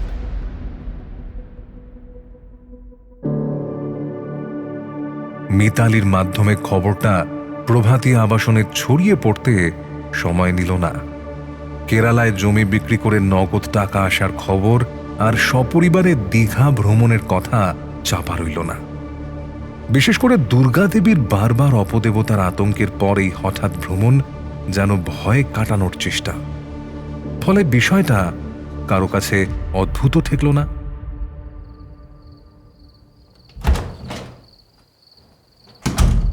সেই রাতে ইন্সপেক্টর সৌম্য নস্কর এবং কনস্টেবল জিল্লুর রহমান অশ্বিনবাবুর ফ্ল্যাটে প্রবেশ করলেন। ফ্ল্যাটের সমস্ত আলো নিভিয়ে তারা ড্রয়িং রুমের সোফার আড়ালে আর বেডরুম লাগোয়া স্টোর রুমে ঘাপটি মেরে রইলেন। পরের দিন শুক্রবার। সকাল গড়িয়ে বিকেল হল, বিকেল গড়িয়ে রাত। সদর দরজার নভতাল তালা তখনও অটুট, কোনো শব্দ নেই। বাইরে থেকে কেউ আসেও নি, কেউ যায়ও নি। জিল্লুর এবার হতাশ হয়ে বললেন, স্যার, মনে হয় আমাদের অনুমান ভুল। সৌম্য সিগারেট ধরালেন। ধোঁয়ার কুণ্ডলি অন্ধকারে মিশে গেল। ভুল হতেই পারে না জিল্লুর। চোর যখন 2 বছর ধরে অপেক্ষা করছে তখন সে নিশ্চিত না হয়ে ঢুকবে না। সে হয়তো এখনো বাইরে থেকে নজর রাখছে। এই চোর খুব সাবধানী। একটু ধৈর্য ধরো জিল্লুর। চুরির ফাঁদ একবার পাতলে সহজে তোলা উচিত নয়।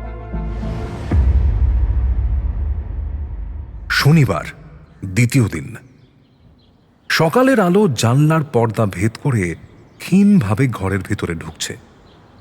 সৌম্য আর জিল্লুর সারা রাত পালা করে জেগে আছেন। সকালের নিস্তব্ধতা দুপুরের দিকে ভেঙে খান খান হয়ে গেল। ঘড়িতে তখন প্রায় 2টো।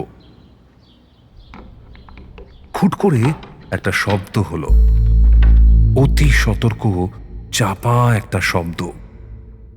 সদর দরজার নফতাল তালার ভিতর থেকে একটা অস্পষ্ট শব্দ ঢুকল ঘরের ভিতর, যেন কেউ খুব সাবধানে চাবি ঘোরাচ্ছে। সৌম্য আর জিল্লুর নিঃশ্বাস বন্ধ করে দিলেন। দরজা খোলার সামান্য একটা কিচকিচ শব্দ। ভেতরে কেউ একটা ঢুকলো। চোর ভেতরে ঢুকলো। তার পায়ের শব্দ একদমই ক্ষীণ, প্রায় মার্জারের মতো লঘু। যেন চোর নয়, একটা কালো ছায়া ঘরের ভিতর প্রবেশ করল।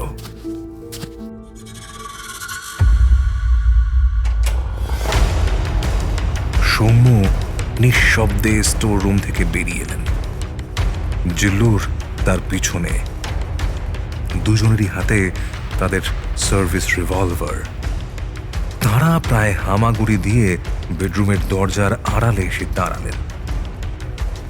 বেডরুমের মধ্যে ঠিক আলমারির সামনে দাঁড়িয়ে আছে এক যুবক। তার বয়স 27-28 হবে। শ্যামলা মাঝারি উচ্চতা। সে নিজের কাজেই মগ্ন। পকেট থেকে একটা চাবির গোছা বের করে সে আলমারির তালায় একটা চাবি ঢোকানোর চেষ্টা করছে। তার চেহারায় কোনো ভয় বা উদ্বেগের ছাপ নেই, যেন সে নিজের বাড়িতেই স্বাভাবিকভাবে কোনো কাজ করছে। সৌম্য যুবকটিকে দেখেই সামান্য চমকালেন। এ তো অচেনা কেউ নয়।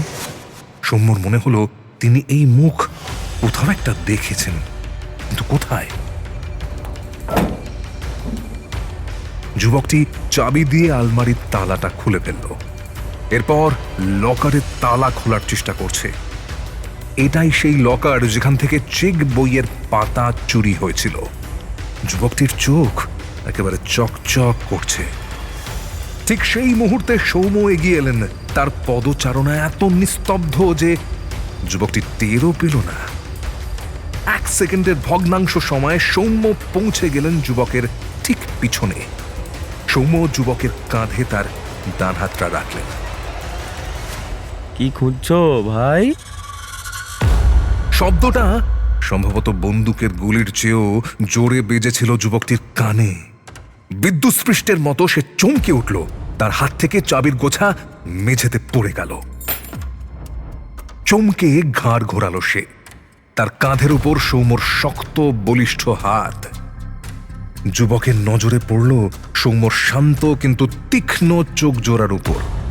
সৌম্যর ঠিক পাশে উদ্যত রিভলভার হাতে দাঁড়িয়ে জিল্লুর রহমান। যুবকের চোখ জোড়া ভয়ে বিস্ফারিত হয়ে পড়ল। এক সেকেন্ডের জন্য তার মনে হলো সে যেন সত্যি ভূত দেখেছে। চোখ মুখ ফ্যাকাশে হয়ে গেল তার। একটা চাপা গোঙানির মতো শব্দ বেরোলো।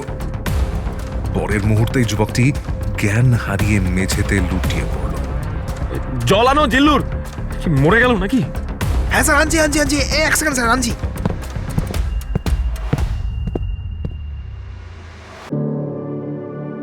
সৌম্য দ্রুত যুবকটির নাড়ি পরীক্ষা করলেন।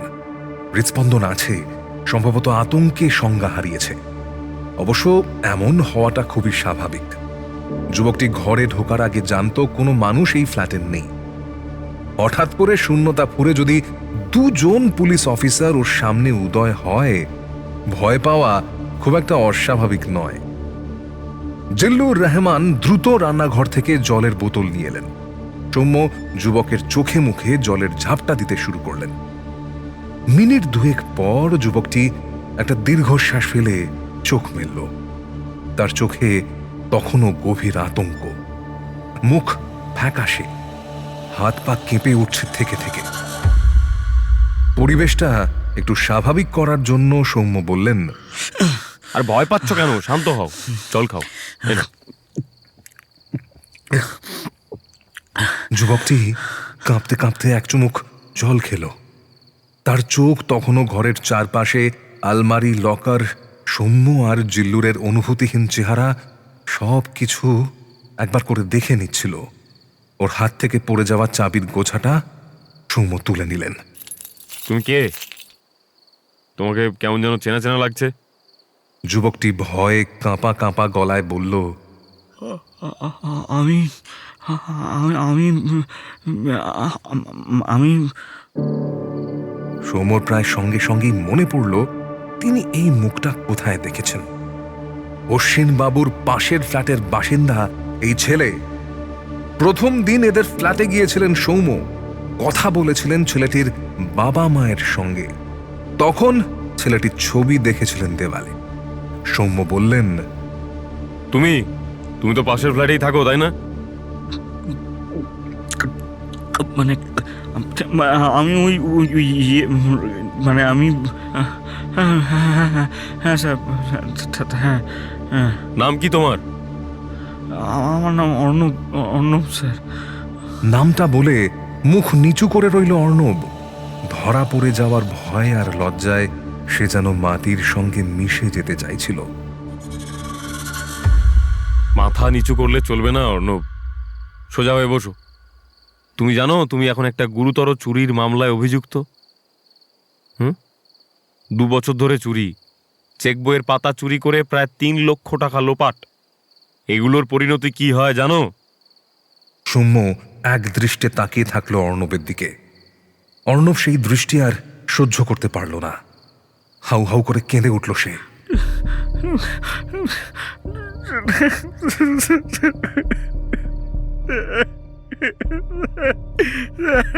আমি ভুল করেছি স্যার, আমাকে ক্ষমা করে দিন প্লিজ স্যার।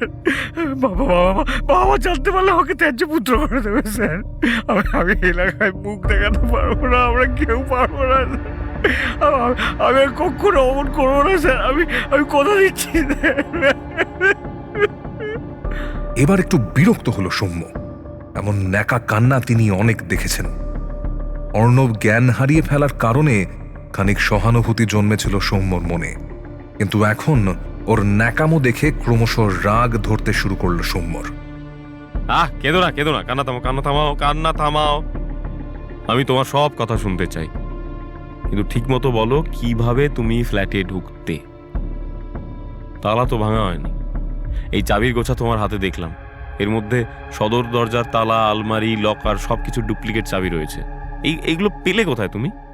অর্ণব ধরা গলায় স্বীকার করল, আমি একজন চাবিওয়ালাকে ডেকে এনেছিলাম স্যার,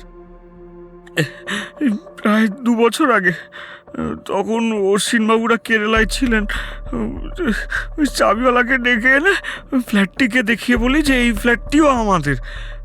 বলি যে আমার বাবার সঙ্গে ঝগড়া হয়, আমরা এখন আলাদা থাকি, আর এই ফ্ল্যাটের সব চাবি আমি হারিয়ে ফেলেছি, তাই একটা ডুপ্লিকেট চাবি করতে হবে।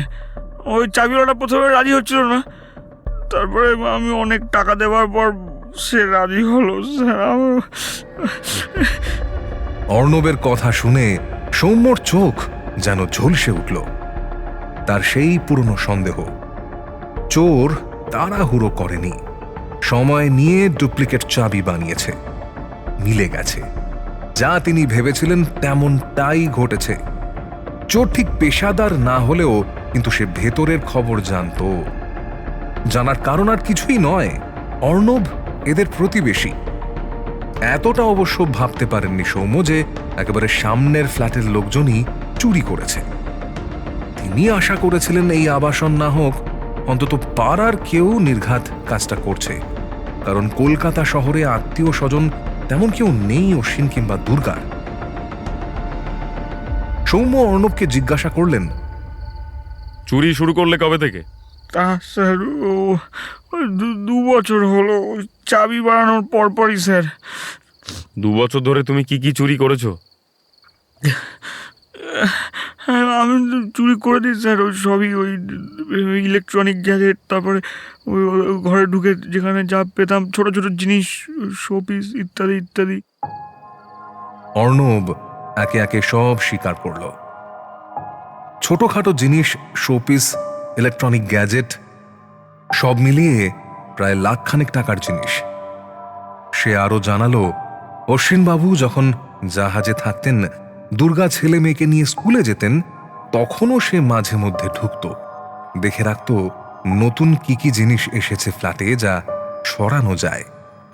তারপর যখন দুর্গা আর অশ্বিন সপরিবারে কেরালায় যেতেন, তখন নির্দ্বিধায় কাজ সারত সে। অর্ণব বলে চলল, আসলে বছর 2 আগে একবার অশ্বিনদা দুর্গা বৌদি আমাদের নেমন্তন্ন করেছিলেন। দাদা তো জাহাজে কাজ করতেন, ওই দিন দেখেছিলাম স্যার বিভিন্ন দেশের কত সুন্দর সুন্দর জিনিস সাজানো ওদের শোকেসে। দেখে আমার মনে হচ্ছিল এই জিনিসগুলো না ওদের ফ্ল্যাটে মানাচ্ছে না, একদম ভালো লাগছে না। আমার স্ত্রীও আমাকে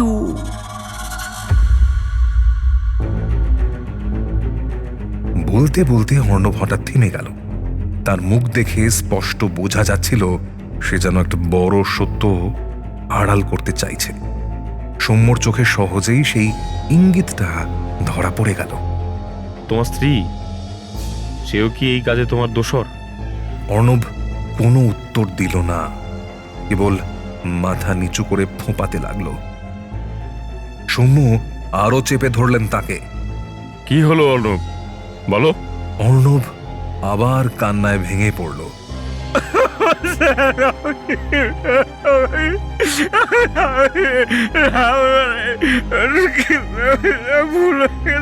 কিছুক্ষণ কান্নাকাটি করে সে বলল, আমার স্ত্রীও জানতো, ওই আমাকে সাহায্য করেছিল। কিভাবে? আমরা দুজনে ভেবেছিলাম অল্প কিছু পছন্দের জিনিস সরিয়ে তারপর থেমে যাব, কিন্তু শেষে না একটা নেশার মতো হয়ে গেল স্যার। মনে হচ্ছিল এই জিনিসগুলো ওরা জাস্ট দেখানোর জন্য শোকেসে রেখেছে, ওর চেয়ে আমাদের কাছে থাকলে আমরা আরো ভালোভাবে রাখতে পারবো। কেমন একটা করতো স্যার ভিতরে। চুরি করার পর খারাপও লাগতো, 2-1 ভেবেও ছিলাম সব ফেরত দিয়ে দেবো, কিন্তু পারিনি স্যার। আচ্ছা, তুমি চেক জাল করা শুরু করলে কবে থেকে? ওইটা তো এই যখন এবার ওরা কেরালা গেল তখন আলমারি খুলে চেকের কয়েকটা পাতা ছিঁড়ে নিয়েছিলাম। নকল সই করবার জন্য সইয়ের নমুনা কোথায় পেলে? ওই আলমারির লকার থেকেই। চেক বইয়ের পাতার সঙ্গে অশ্বিনবাবুর অফিসের কিছু পুরনো কাগজও ছিল। সেই কাগজে ওর সই করা ছিল, তাছাড়া কয়েকটা চেকে ওর নাম সই করা ছিল। আমার স্ত্রী তো ওই ব্যাংকেই কাজ করে, তাই সই নকল করাটা ওর কাছে খুব একটা কঠিন ছিল না। আচ্ছা, তোমার স্ত্রী কাজটা করেছে তাহলে? ও কোন ব্রাঞ্চে কাজ করে? স্যার, ও স্যার পার্ক সার্কাস ব্রাঞ্চে কাজ করে স্যার, কিন্তু কিন্তু ওখান থেকে আমরা টাকা তুলিনি স্যার, বিশ্বাস করুন। তাহলে আসলে স্যার, আমি আর আমার স্ত্রী দুজন অচেনা যুবককে কমিশন দেওয়ার লোভ দেখিয়েছিলাম। তো তারাই আমাদের হয়ে দু দফায় ব্যাংক থেকে টাকা তুলে দিয়েছিল, যাতে আমরা ধরা পড়লেও পুলিশ কোনোভাবেই আমাদের খুঁজে না পায়। সৌম্য উঠে দাঁড়ালেন। তার মুখ শান্ত, কিন্তু চোখে তখন রাজ্যের বিস্ময়। পাশের ফ্ল্যাটের একজন সজ্জন পরিবারের ছেলে, যার বাবা ছিলেন সরকারি কর্মচারী, সে এমন ভয়াবহ অপরাধ করেছে। আর তার স্ত্রী যে ব্যাংকে কাজ করে, সেও সরাসরি যুক্ত এই চুরির সঙ্গে। অনেক কথাবার্তা হয়েছে, এবার বাকি কথা থানায় হবে। সৌম্য জিজ্ঞেস করলেন, তোমার স্ত্রী এখন কোথায়? স্যার, ও ফ্ল্যাটেই আছে। ঠিক আছে, চলো আমাদের সঙ্গে। জিল্লুর, ওকে হাত কড়া পরিয়ে গাড়িতে নিয়ে যাও, আমি ওর স্ত্রীকে নিয়ে আসছি। অর্ণব আবার হাউ হাউ করে কাঁদতে কাঁদতে বলল,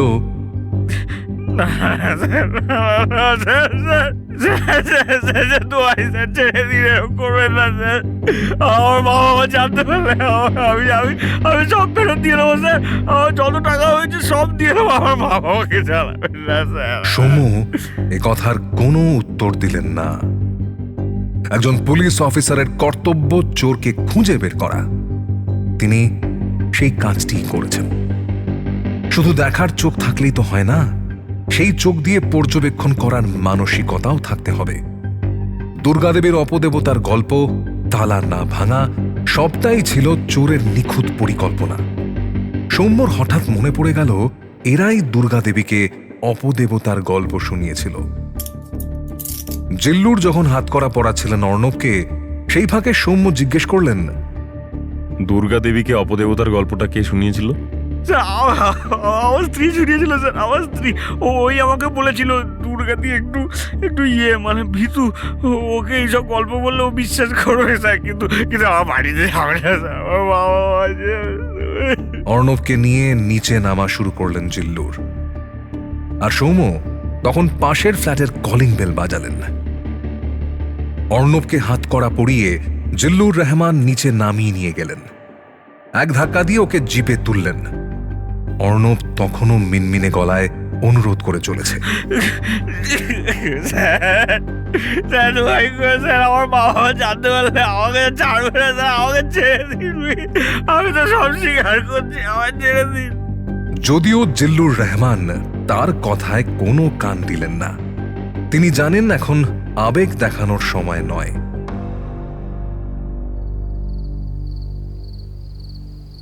ইতিমধ্যে পাশের ফ্ল্যাটের দিকে এগিয়ে গেলেন ইন্সপেক্টর সৌম্য নস্কর। সদর দরজার সামনে দাঁড়িয়ে কলিং বেল বাজালেন। সৌম্যর মনে একটা চাপা উত্তেজনা।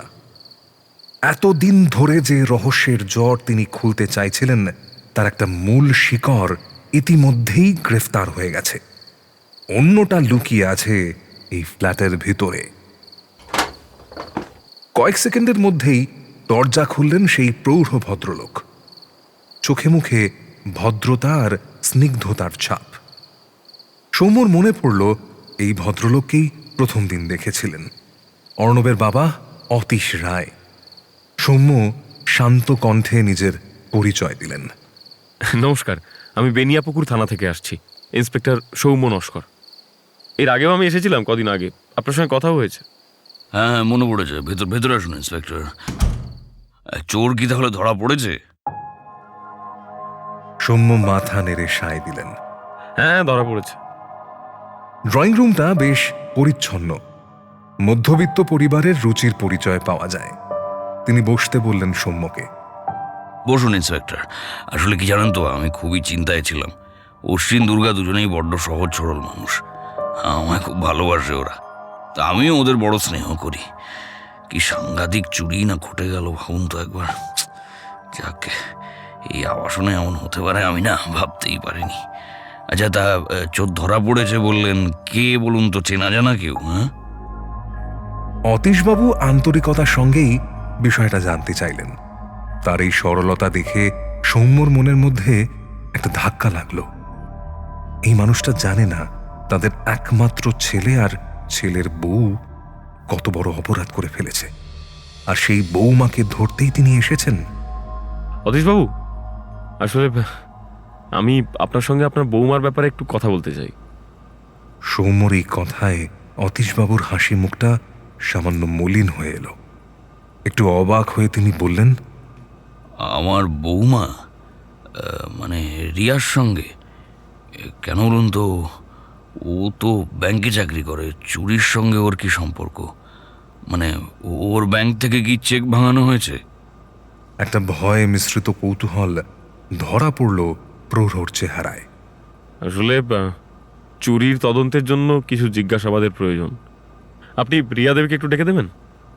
অতীশবাবু তখনও ব্যাপারটা ঠিক বুঝে উঠতে পারছিলেন না, তবে পুলিশের লোক যখন এসেছে তখন কথা তো বলতেই হবে। তিনি গলা উঁচু করে রিয়াকে ডাকলেন। ডাকছি ডাকছি। বৌমা, ও বৌমা, একবার এদিকে আসো তো। মিনিট খানেক পরে রিয়া ঢুকলো ড্রয়িং রুমে। ছিপছিপে গড়ন, স্মার্ট, চোখে মুখে আত্মবিশ্বাসের ছাপ।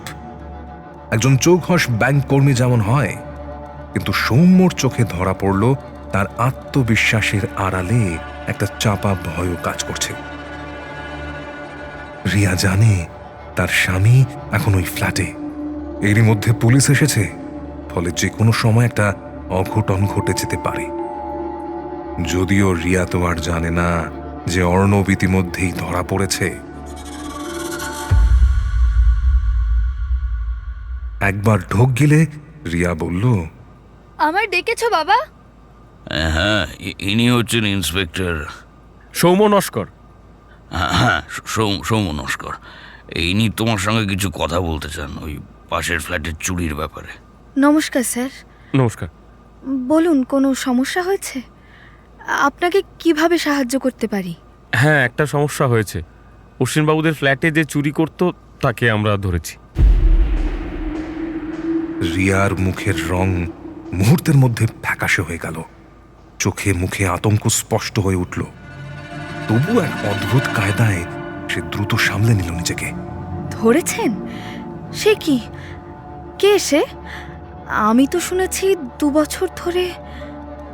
এটা তো সাংঘাতিক খবর। কোথায়? চোর কোথায়?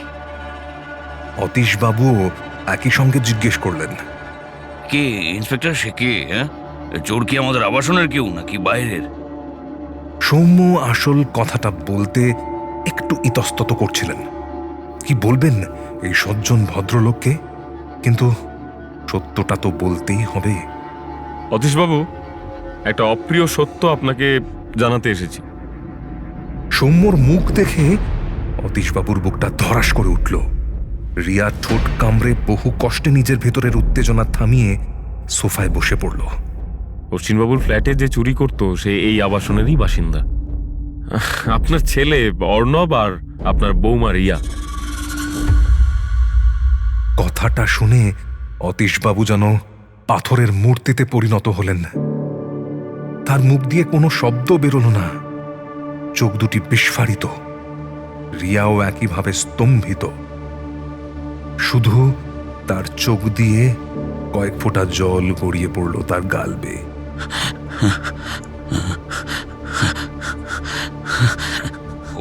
অর্ণব? মানে আপনি কি বলছেন ইন্সপেক্টর? আমার ছেলে? অসম্ভব, ওকে আমি এই শিক্ষা দিইনি। অতীশবাবু তার স্ত্রীকে ডাকার জন্য একবার উঠতে গেলেন, কিন্তু সৌম্য তাকে থামালেন। এই রস, শুনছ? অতীশবাবু, শান্ত হন, আমাকে সবটা বলতে দিন। অর্ণব গত 2 বছর ধরে চুরি করছিল। সেই চাবিওয়ালাকে ডেকে এনে ডুপ্লিকেট চাবি তৈরি করিয়েছিল। সদর দরজা, আলমারি, লকার সব কিছু। আর তার এই কাজে আপনার বৌমা রিয়াও যুক্ত ছিল। অতীশবাবু চোখ বন্ধ করে তার মাথাটা ঝাঁকাতে ঝাঁকাতে এলিয়ে পড়লেন সোফায়। তার সমস্ত শরীর যেন কাঁপছে। রিয়া, বৌমা, তোমরা এমন কাজ করলে? রিয়া মাথা নিচু করে রইল। অতীশবাবুর দিকে তাকানোর কোনো সাহস নেই।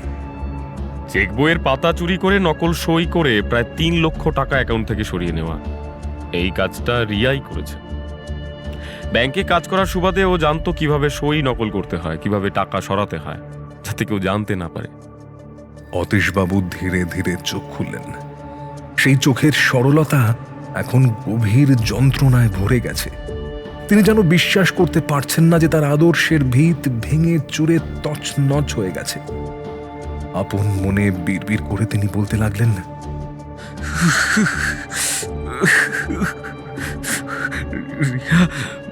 বৌমা, তোমরা এমন কাজ করলে? আমার জীবন, আমার সব শিক্ষা সব ব্যর্থ হলো।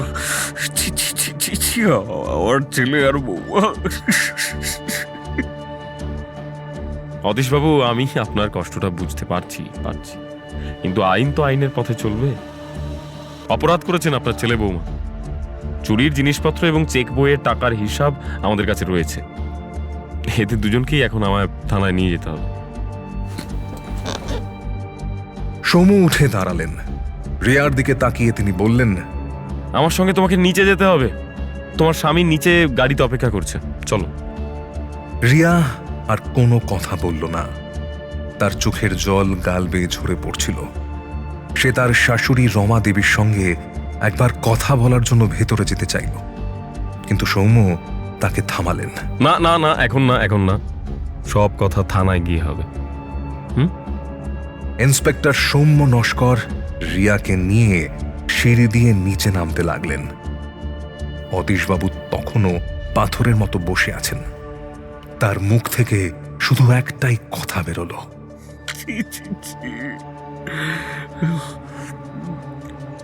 রমা, সূর্য, ও রমা।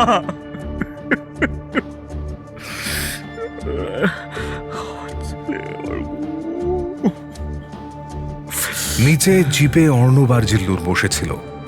অর্ণবের চোখ তখনও ফোলা। রিয়াকে দেখে তার কান্না যেন বাঁধ মানল না। সৌম্য রিয়াকে পিছনে সিটে বসালেন। তারপর জিল্লুরকে বললেন, চলো জিল্লুর, এবার থানায়।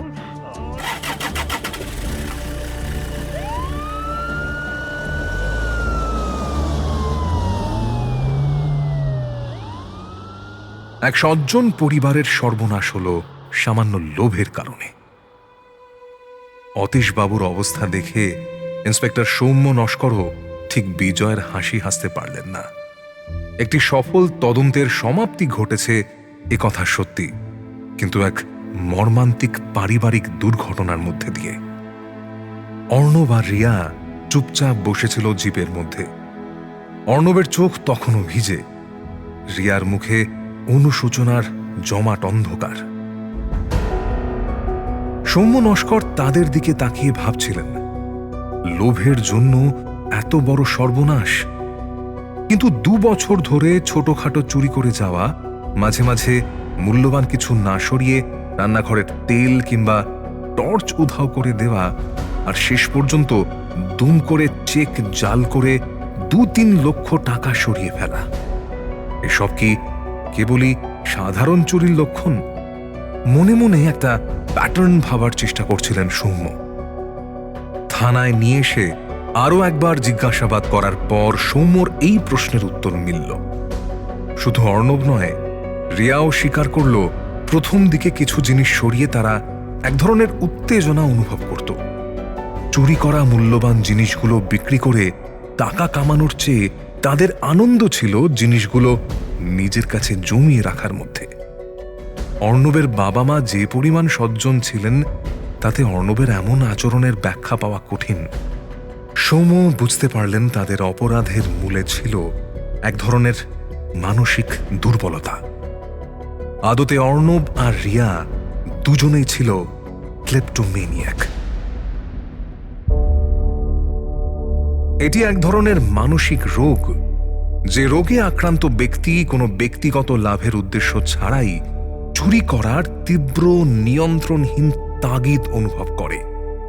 এরা সাধারণত চুরি করা জিনিসগুলোর প্রয়োজন অনুভব করে না এবং চুরি করার আগে বা পরে তারা তীব্র মানসিক উত্তেজনা আর অপরাধ বোধে ভোগে। চুরির এই কাজ তারা করে গোপনে এবং চুরি করার মুহূর্তের তাড়না সাময়িকভাবে তাদের মানসিক চাপকে লাঘব করে দেয়। আদতে এই চুরি কোনো প্রতিশোধ বা ক্ষোভের ফল নয়, এটি এক ধরনের মানসিক বৈকল্য। আজকের ক্রাইম কথা এ পর্যন্তই। শেষ পর্যন্ত খোয়া যাওয়া সমস্ত টাকা ফেরত পেয়েছিলেন অশ্বিন আর দুর্গা। এই ঘটনার ঠিক 3 বছর পর কলকাতা থেকে পুরোপুরি থিরুবনন্তপুরম চলে যান অশ্বিন, দুর্গা আর তাদের 2 ছেলে মেয়ে। তারপর আর কোনো দিন তারা ফেরত আসেননি কলকাতায়।